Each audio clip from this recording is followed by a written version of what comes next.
We are tracking transparency here and a lack thereof, too. So Clark County spent more than $2 million on travel and training expenses last fiscal year, but the Clark County School District isn't revealing how much it spent. It's troubling, and Rachel O'Brien from OpenTheBooks.com is joining us live with more to break it all down. Rachel, thanks for being here on this Friday.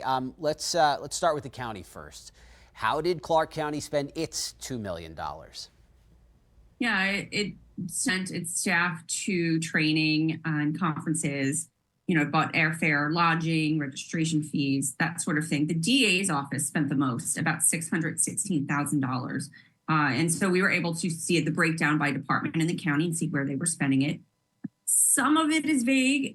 In many cases, it doesn't say exactly who traveled or why, but we do know department level spending. So they could use a bit more transparency and say who traveled where and for what purposes, but at least they are keeping a full accounting of what they're spending. And you're saying at least, because then we turn to what the Clark County School District is providing, what it didn't provide, and why that's alarming this morning. What did you learn, Rachel?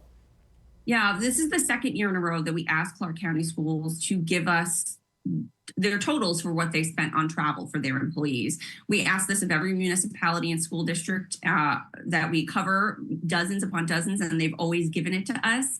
Both years, Clark County Clark County Schools rather said, we don't have this information, we don't track it, and it's too burdensome to compile.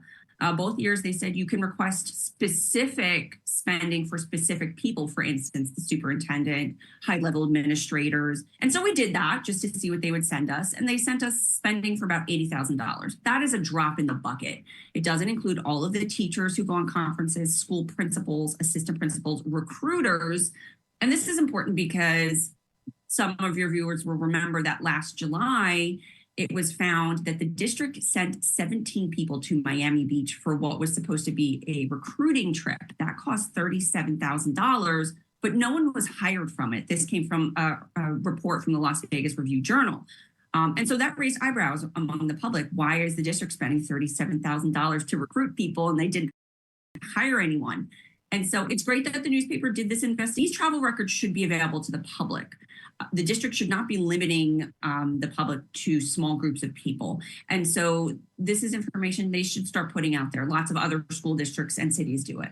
I think it begs the question here. If you're going to spend that kind of money, what are the results here? And if you're saying nobody was hired, that's concerning. If the goal is to recruit people and you're not recruiting people and spending all that money in the process, yes, that's alarming. Rachel O'Brien from OpenTheBooks.com. We appreciate you digging in this morning for us. Have a great weekend ahead. Thank you. Thank you, Evan.